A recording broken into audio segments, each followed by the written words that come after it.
Did you have anything to say after what just happened in the courtroom? No.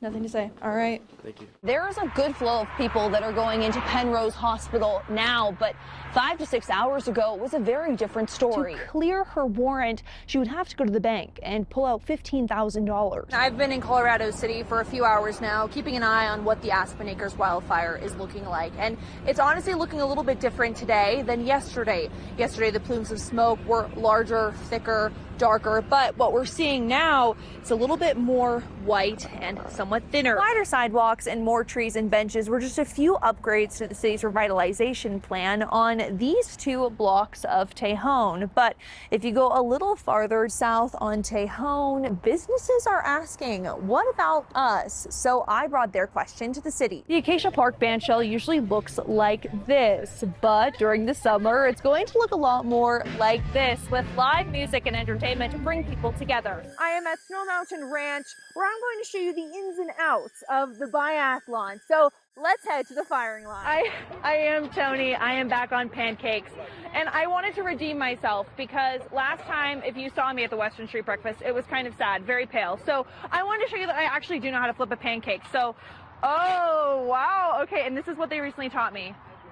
Whoa.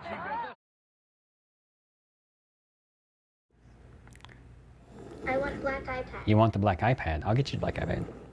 Ronnie Broyles has been fighting for his daughter, Victoria. Can we watch some videos?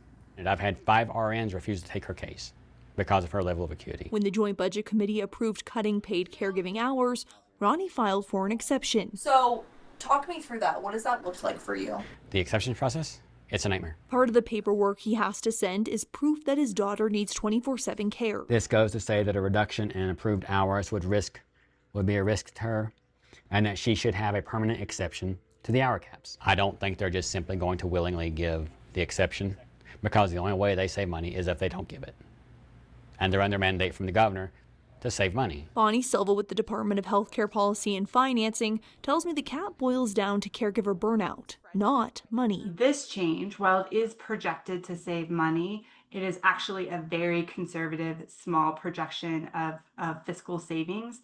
The primary reason for the 56-hour caregiver cap is member health, safety, and well-being. She says since July 1st, the department has seen dozens of exception requests. We just want to be really clear.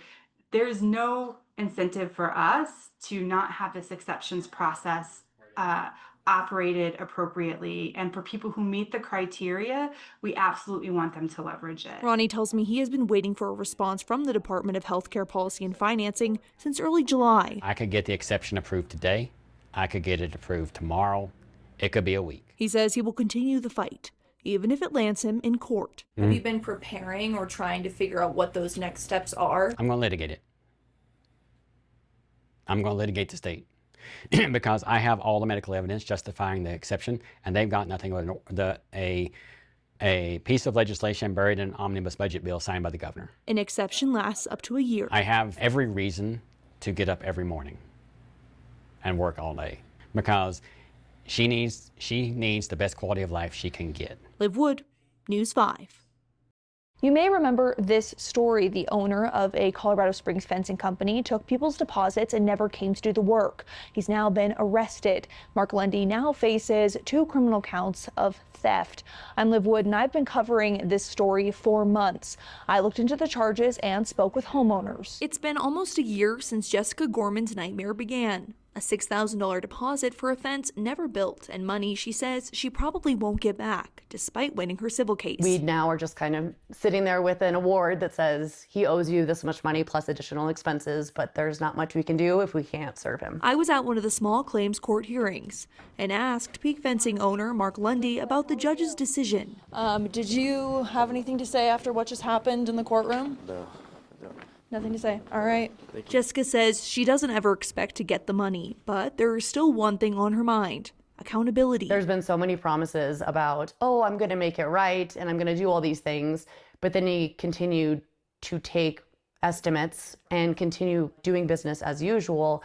I'm not sure if there was any intent to ever do it. So I reached out to Springs Police. They tell me detectives arrested Lundy, who is now facing criminal charges of theft, not just for one case, but 2. Court documents show Lundy deposited a check for more than $46,000 into his bank account via mobile deposit. The documents go on to say he deposited the same check again in person, and before the bank noticed the fraudulent activity, the money was depleted from the account. The reporting I did on KOAA is mentioned here in the second arrest affidavit, including an email Peak Fencing sent to customers at the time saying they were, quote, committed to making things right. Seeing people's names on the court every time I go down to file paperwork, seeing all these same families, and they all know, all the clerks are like, oh, we know this case. So you know it's so common. That court document also says police spoke with Lundy's father. He told detectives, quote, he did not know where his son spent the money from customers, but assumed it went towards drugs and survival expenses. When viewers first reached out to News 5 last fall, there were 3 small claims cases in El Paso County. It sounds like there's a long history with people and families and businesses that are in our same situation. Now there are 14. I moved out here and was kind of excited to start like putting down roots, and then trusted the reviews, and then kind of just got wrapped up in this along with numerous other families. Jessica says she's grateful the case is moving in the right direction, but getting the money back. We are a long ways down the line, and so it doesn't seem likely that we will ever see it again. A jury trial is scheduled for later this month for one of the cases. We'll continue to follow both of them. Liv Wood, News 5. So I'm walking on sidewalk and then it stops. Roswell neighbors telling me that their neighborhood looks like patchwork. Sidewalk and then no sidewalk. The reason for it dates back to the early 1900s. There weren't sidewalks. Roswell City was once a town for railroad workers. Then it was annexed into Colorado Springs in 1880. Some of the historical charm remains, but neighbors want to improve on history. Really awesome if we could have sidewalks put in our neighborhood so everybody feels a lot more safe with how much traffic is in the neighborhood itself. We have a neighborhood run club. Unfortunately, we're not running in the neighborhood because of accessibility. Some sidewalks exist, but they came from developers following the annexation. It's putting more of civilians at risk and danger because they have nowhere to step, and I have seen a few incidents where people have had to jump out the way. Walking dogs or even cats, running, biking, or rollerblading is tricky. I have a friend that sometimes I'll walk with her, and she's in a scooter, and there's not a lot of drive-throughs off of the edges of the sidewalk if there is a sidewalk. So she's out in the street, and she loves to go with me and my cat. But if Diana's walking her cat or Karen wants to go on a run and there's a car like this one that's parked on the side of the road that doesn't have a sidewalk, they tell me that they have to go onto the street and potentially face oncoming traffic. But the runners don't have any other options, and a lot of people are out when it's still dark. The cars may or may not see them, and we've seen quite a few close calls with that. So I reached out to the city to see what can be done. A spokesperson tells me Roswell will be getting sidewalks in 2027, thanks to the Pikes Peak Rural Transportation Authority sales tax. So a solution is on its way, even if they have to wait a year. This neighborhood has grown so much over the years, and I've seen it grow so much, and I think we do need that safety ensured in our neighborhood. In Roswell, I'm Liv Wood, your Central Springs reporter. 2,768 steps is daunting even when there isn't snow. But when there is, that doesn't stop avid runners and hikers on the Manitou Incline. It's quiet, it's pretty, and it just feels good. And it's not hot. For them, this is just any other day. The wooden stairs now being covered by powdery white snow. Because you could do the Manitou Incline every day, so no matter the weather, but especially in the snow, you gotta experience it in the snow. I mean, this feels so refreshing right now. The views are just amazing, it's beautiful. While going up the incline in icy conditions isn't necessarily my idea of fun, let's talk to hikers about how people can be safe when hiking in the winter months. Well, in the wintertime, I mean, you know, hypothermia, if you were to be injured, could be an issue. So I do take some extra clothes in case I were to get hurt and needed to wait for somebody to come help me. He's acclimated. What happened? That's my homie. What are you doing? If you get hot, he said, I mean, you take layers off, right? So like if I get cold, then I'm going too slow. Aren't you freezing? I mean, I will be by the time I get back down. Those who frequent the incline tell me that it is key to wear the proper gear to ensure that they make it to the top. On the bottom of your shoes, Yeah, I got these, they're called cold cutter screws, they're good for like light ice, light snow, and they don't hurt running on the road. So these are your specific shoes that you wear when you go up and down the incline? In the snow. So like my old summer running shoes, I just screw them, and then now they're winter shoes. And you're good to go. Good to go, yeah. And you're able to run. Yeah. Or Yeah. hike or whatever. So the it is. transition from ice to cement to dirt back to ice, these are perfect. Like less than 45 minutes. I stopped a couple times. Are you kidding me? You killed that. It's fun. On the way down, I love it. So whether you decide to run up the incline or cheer on your friends from the bottom, those 2,768 steps will be easier to tackle with the right equipment. At the bottom of the Manitou Incline, Liv Wood, News 5. You didn't even do a landing hill ride, and you're just sending it. I'm just gonna send it. What happens when a reporter with no prior training attempts the ski jump portion of Nordic Combined? Nice, nice. Yeah. Oh no. Does she land the jump? This is Team USA Nordic Combiner Eric Lynch. I asked him to teach me the basics. Could anyone like myself get into the sport? We start practicing our in-run position. Yep, that's great.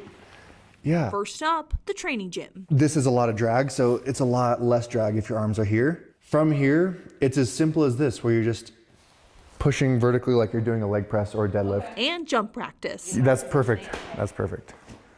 Perfect. When somebody hasn't ever gone before, or they're preparing to go up on a little larger hill, then they'll practice from here, and then they'll jump and then try and land in their telemark. Exactly. Yeah, that felt good. Before I can get to the slopes, I have to suit up. But they regulate these very heavily because a certain amount of air has to pass through this material. If it holds too much air, it's too easy to fly out and away from the hill, which is extremely dangerous.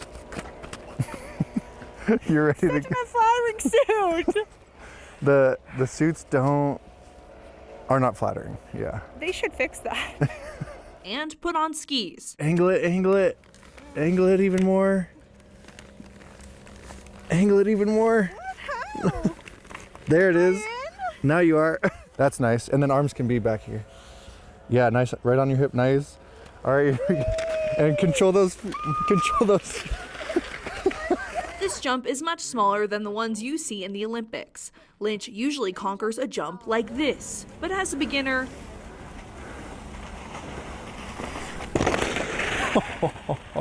She nailed it. Thank goodness. Oh my gosh. Oh, I was nervous. Thank goodness. Huge. I was nervous actually. So.